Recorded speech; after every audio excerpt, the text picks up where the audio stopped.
제가 올해 이제 벌써 16년 차에 접어들었는데요. 최악의 가해자 사건들에 대해서 좀 얘기를 해드리면, 일단 첫 번째 사건은 형사사건이었고요. 어떤 이제 눈 오는 날에 여자분이 길을 걷고 있었는데 어떤 남자가 자기 차가 고장이 나서 보험회사에 연락을 해야 되는데 지금 휴대폰 배터리가 나가서 전화를 할 수가 없다. 휴대전화 한번 빌려 쓸 수 있느냐라고 물어봤고, 여자분이 이제 흔쾌히 휴대폰을 건네줬죠. 그리고 남자가 어디에 뭐 전화를 거는 것 같았어요. 근데 전화기를 다시 이제 돌려줬는데 이 남자 하는 말이, 보험회사가 올 때까지 또 여러 차례 위치 확인도 해야 되고 통화를 할 일이 있으니까 혹시 그때까지만 조금 기다려줄 수 있느냐라고 얘기를 했고, 이 여자분은 괜찮다, 시간이 된다, 기다려주겠다라고 해서 이제 기다리기 시작해요. 근데 이제 눈이 내리는 날이라고 했잖아요. 이 남자분이 이제 얘기를 해요. 보험회사가 올 때까지 조금 시간이 걸릴 것 같다. 눈이 막 오니까 차 안에 들어가서 우리 기다리자라고 얘기를 한 거죠.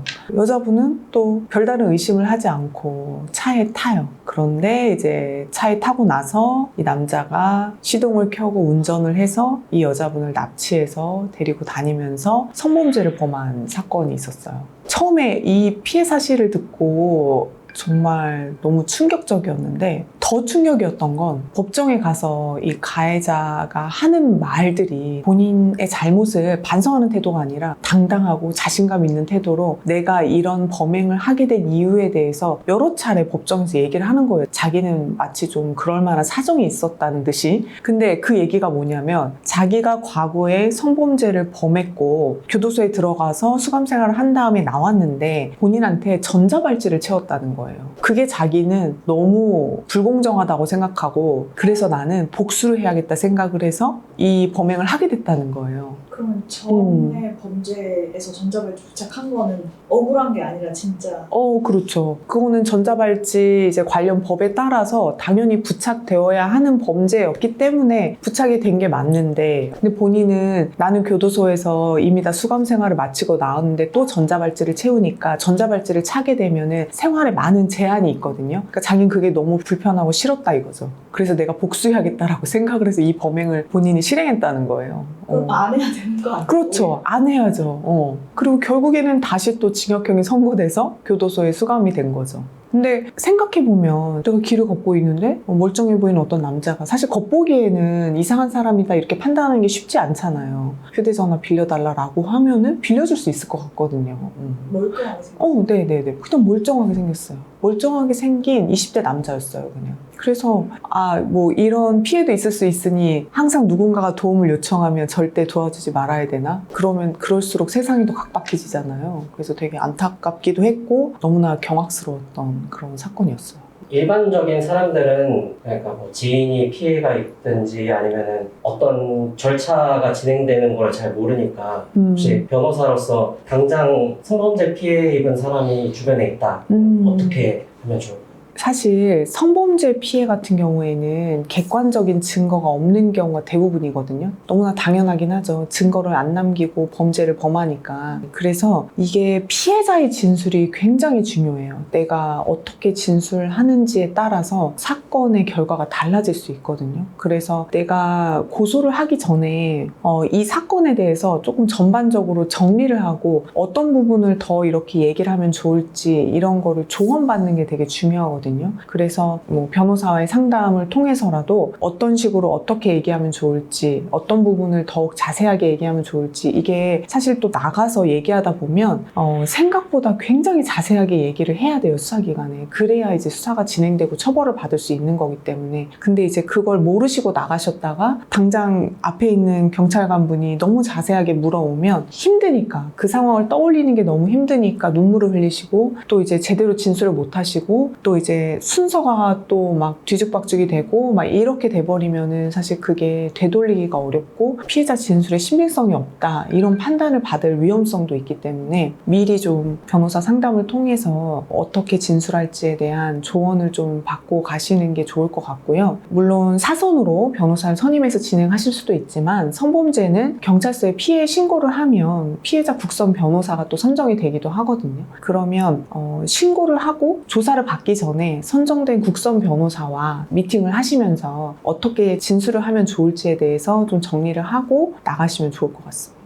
그게 가장 중요할 것 같아요. 상간남 소송이에요. 민사 사건에서 제가 좀 많이 충격적이었던 그런 사건이었는데, 어느 날 제가 이제 상담실에 딱 들어갔는데 한 70대 남자분이 앉아 계셨어요. 그래서 어떤 일로 오셨는지 여쭤보니까 상간남 소송을 하고 싶다고 하면서 벌써 막 눈물을 흘리시는 거예요. 그래서 제가 무슨 일이냐라고 여쭤봤더니 어느 날부턴가 아내가 휴대전화를 손에서 안 놓고 화장실에 갈 때도 가지고 가고, 밤에도 휴대전화로 막 카톡을 하느라고 늦게 자고 뭐 이런 일이 잦았대요. 근데 다음날 아내가 실수로 휴대폰을 놓고 자리를 비운 거예요. 휴대전화를 봤는데 어떤 남자가 아내의 컨디션을 체크하는 내용의 카톡이 와 있더래요. 그래서 이제 너무 충격을 받고 이분이 막 밤에 거의 1시간도 못 잘 정도로 굉장히 고통스러워 하다가 버티다가 결국엔 아내한테 얘기를 해요. 사실 내가 그때 휴대전화에 온 그 카톡 메시지를 보게 되었고 그 남자에 대해서 좀 알게 됐다라고 얘기했더니 아내는 또 본인의 불륜 사실을 인정하고 얘기를 해요. 근데 이 남편분은 그래도 아내랑은 헤어지고 싶진 않아서 상간남 소송만 제기하기로 결정을 하고 이제 저를 찾아오신 거였어요.